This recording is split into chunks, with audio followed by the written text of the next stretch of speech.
vlog. Back inside today. It is a nice day outside, but trying to get a bit of stuff done inside, so I thought I'd back to the office environment, a little quick one.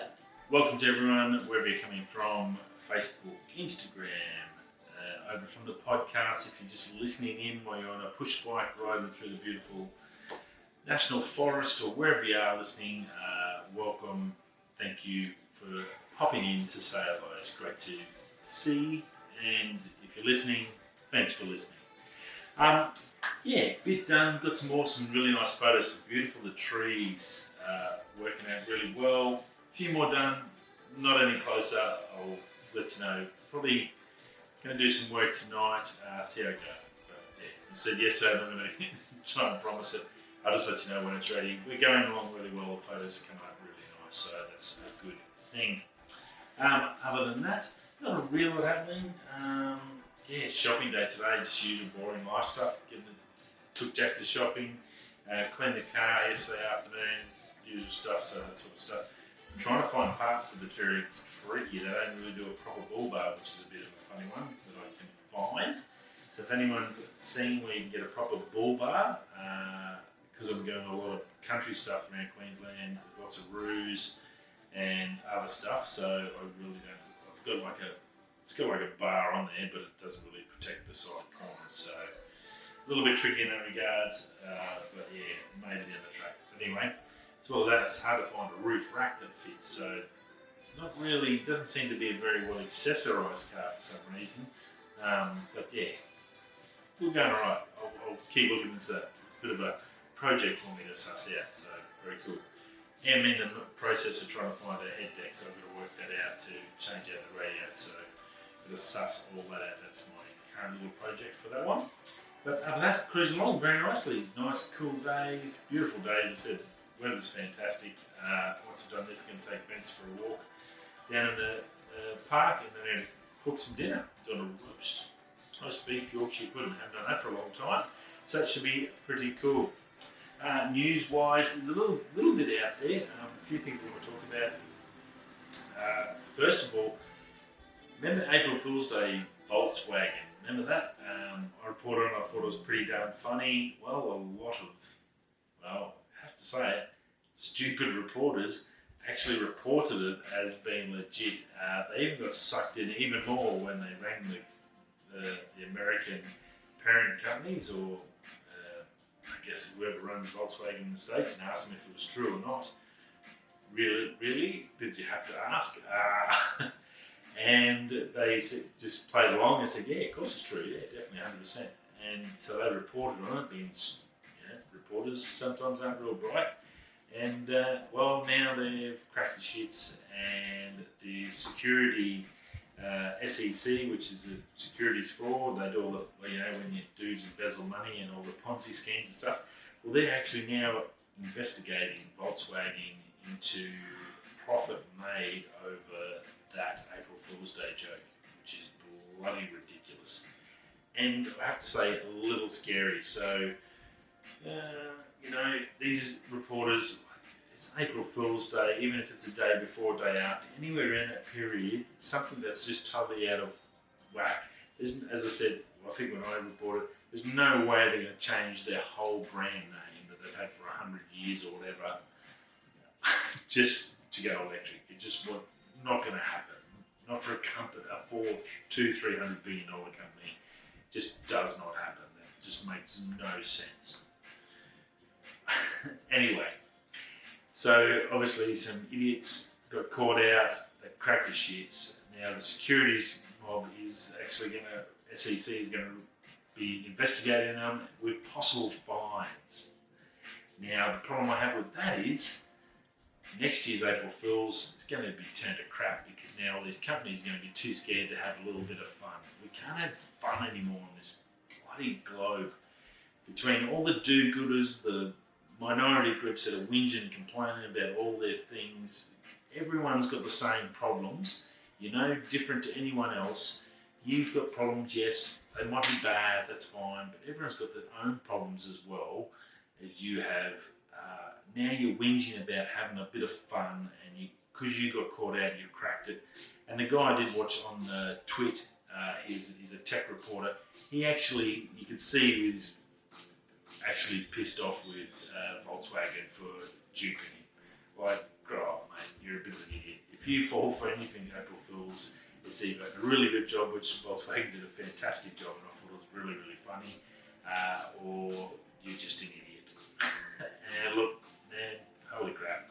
If we're going to get rid of April Fool's joke, we might as well all just shoot ourselves in the head, because if you can't have fun on this planet, what the hell?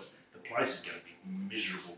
It'll end up being like that stupid show on television where, what's it called? Bloody Bride's Tales or whatever it is. Where they bloody all run just crazy house in the red suits and stuff. Just a depressing graveyard of a place. But anyway, that's my whinge session.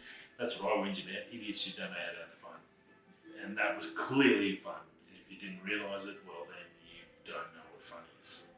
Very scary times if the government's going to fine people for having a little bit of a laugh, I think.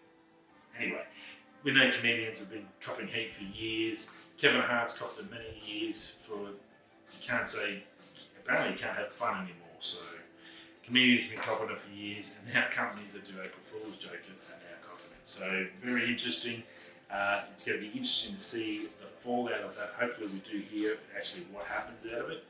Hopefully they don't get fined, and the judges and these guys investigating have got a sense of humour in their belly somewhere, and go, really, this is a waste of time, we're wasting money on this, whatever. So yeah, that's what happens when you get billion-dollar companies and investors that are stupid enough to waste money on things that obviously were never going to happen. So what do you do? Right, that's the bit of fun and weird and angry side part done. Loawa, you know Loawa, I am an affiliate. I don't put the link up anymore. I do have it if you ever want it. Well, I haven't got any lenses to really test them. I can't afford them, unfortunately. I would love like a 12mm or the 15mm for astrophotography. I think that'd be an amazing lens. They do have a new lens. They've got a range of 4 new lenses coming out. So it's under the group or model called Argus. That's the name. It's a premium lens. It's all going to be about fast glass. Now the first one to come out is, let me 2 secs.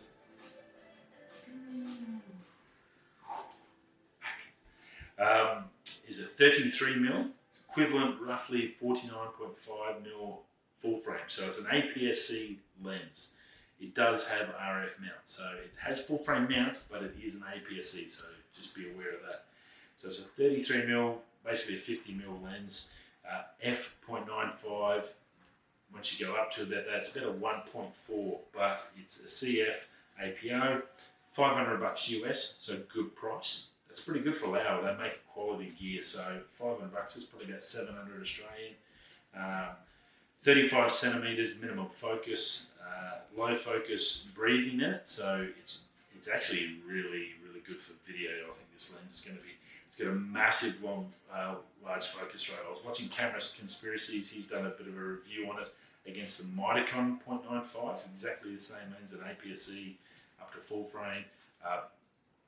Very big focus rate, so perfect for video guys that want to get a nice low focusing through. So definitely something, and being a 33-50mm, probably best suited for those video guys, so it should be really cool. Silky smooth bokeh. It's got a 9-blade aperture blades on it, and yeah, the bokeh looks absolutely smooth and nice and round, so no edge, sharp points or anything like that. Pretty damn cool. As I said, there's 3 more lenses to come, and this is the first one of that series. There's one to be a little bit smaller. If you go and look at the reviews on it on Loawa, this one's the second one from the left. There's going to be one, so I'm assuming that's going to be a wide angle lens, and that's one I'm super interested, because these prices, if that's like a 15mm and it's got a 0.95 on it, that's going to be pretty sensational. So super excited about that. Loawa are renowned for making zero distortion, wide angle lenses for landscape. They've got the best macro lens with that big porcupine nose lens. The they do some fantastic stuff. So definitely go check it out if you're into video. I suggest this lens is probably one that's going to be really well suited to you and great for low light stuff. So one to go check out. Very, very cool. Now, Apple, couple of things from Apple. An 8-inch foldable iPhone coming in 2023, Min Chi Kuo says. It's going to have a true 16:9 ratio, so it's perfect for photos and for movies. So that's pretty cool. It'll have a QHD plus display, so it won't be the standard sort of display. It's going to have a whole new display. It's going to look like that clamshell one. It won't be the booked style. It'll be more clamshell. That's what Min Chi Kuo is saying. He's fairly accurate. 2023 sounds like a decent sort of a timeline too. I couldn't see it happening this year. And then that's another year and a half before, or another year and a half at least before it comes out. So they'll have all their things sorted out by then. So look, I think that's a possibility. There's a lot more companies going into foldables. It's going to use a Samsung screen, so that technology should be fine. I don't think this is too far from the mark. Also on Apple, maybe a little bit sooner than later, hopefully this year, we heard about the M2 or M1X possibly going into the M16, new M16 and M14-inch MacBooks this year, later this year. Well, they're looking like it's going to be a whole new design format, so it could be the rumours we're having now is that it could be a squared off base. So the new iMac was a squared base, so that's square like the old iPhones, like the new iPhone 12. That's got that real square body, no sort of curved edges. Well, they're saying that's going to flow on into the new MacBooks. So we'll have a square base, so it'll sit flat, flush, probably have like a bit of suction when you get it lifted off the table. I think that would be pretty darn cool. It would stack really neatly, fit in your bags and suitcases and protective cases really nicely. Easy to put a skin on too, which I think would be cool. I know putting my skin on here, my D-brand skin on here, the curves are a bit of a pain, so you get that flat back, it's going to make those things a lot easier, and I think it'll look pretty darn sharp. Also, good news, it sounds like the rumours that an SD card reader are coming back. Someone hacked one of the companies that make their aluminium frames, and they got some renders out. Looks like some of the prototype renders or whatever had SD card slots in there as well as Thunderbolt slots, possibly even a HDMI. The HDMI doesn't really make sense due to Thunderbolt 4 covering all those bases anyway, but an SD card slot back in there, I think there'd be a lot of photographers that would be super keen on that scenario as well, so that would be pretty darn cool. Mini LED, we've seen it come out in the Pro model for the iPad. Makes a lot of sense, that whole new design body for this 14 and 16. Maybe even if they start off with the 16, if they're going to change both bodies, you might as well go into the 14 as well. Both get mini LED, less power, better brightness, and a lot more dimming zones. I think that would be pretty darn cool. And obviously thinner bezels, giving us a tall aspect ratio, so maybe not as much on the sides, but definitely tall up the top. I don't know what they'll do with the FaceTime camera. They might have to look at a different option for that. But yeah, I guess, I'm sure they'll work that out. These are, again, all sort of just rumours, but pretty interesting too. I think the bezel's something they really need to fix. The 16-inch one I've got is actually not too bad. So on that iMac, the chin looks pretty terrible. I've got to admit that looks bad. It is give you options to do stuff with it, but it still looks pretty average, I think. But yeah, on my 16-inch, the bezels aren't too bad. I actually don't mind it. I think it's actually a fairly decent compromise. But if you can make it even better and bigger and skinnier, the better. You definitely can't go wrong there.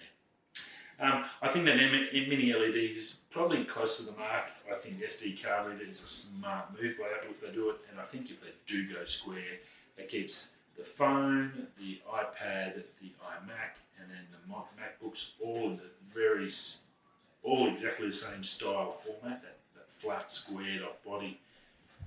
Very good, very sensible, gives you a good continuance through the brand, and it would look super, super sharp. So, and with these new chips, They probably don't need as much cooling as well, so you can keep the same cooling, square it off. I don't even think, even if you kept the same thickness in the 16-inch that you got now, and just squared it off, it would look really, really trick. I don't think you have to go any lighter. You get a big 16-inch MacBook, you're sort of expecting to carry a bit of weight, but it will look sensational. So I think that would be pretty cool. Now, last but not least, new Raptor, the new Rangers, comes out, is due 2022 here in Australia. Possibly, they're talking possibly end of this year, wheels. So what Ford's doing this July, they're obviously going to get rid of the current stock. The Ranger Raptor and the standard Ranger are getting a bit of a sales treatment. The Ranger Raptors, there's going to be a special model called the Ranger X or Raptor X, and a new FX4 come out. Now they're going to, a majority of it, especially with the Raptor X, is basically just badging, different colour stitching, red stitching instead of blue, stickers and all that sort of stuff, just to get rid of old stock and get rid of the parts. The FX4, now that Ranger Raptor X will be $79,400. The FX4 is going to be $60,000. Now that gets the full sticker treatment and the paint treatment and all the interior sort of beefed up and prettier.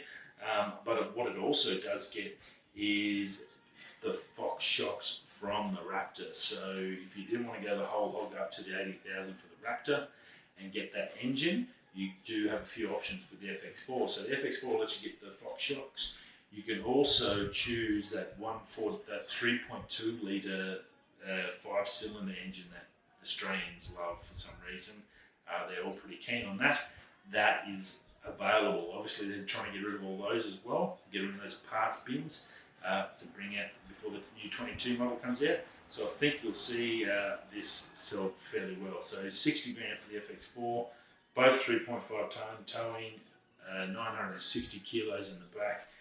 Everything else pretty much standard, but the FX4 actually looks like a decent bit of value. It's still under the XLT cost, but you get those Fox shocks, which are worth a couple of grand at least, and you get a nice little package out of it, and you get that option of that engine if you're one of those guys that really like that engine. You've got one now, and before they go away for good, you wanted to upgrade. Well, this is your last chance. You get that FX4 brand new, all ready to go. Really, it's not that old a model. It's still quite a good car, and still, I think, 4x4 of the year in Australia. So the last couple of years, so still a great car. If you want one of those, July they go on sale, and end of the year we should start seeing the new model roll through. That's got some body changes. There's a fair bit in there, and that'll be pretty interesting. We'll let you know about that as well. And that's about it. What are we in? Tuesday, 4th of May. This year is flying. Wow. Rightio, I will see you all again tomorrow for Wednesday's show. Stay safe wherever you are. I will see you all soon. Whether you're going this way, that way, I'll catch you tomorrow. Peace.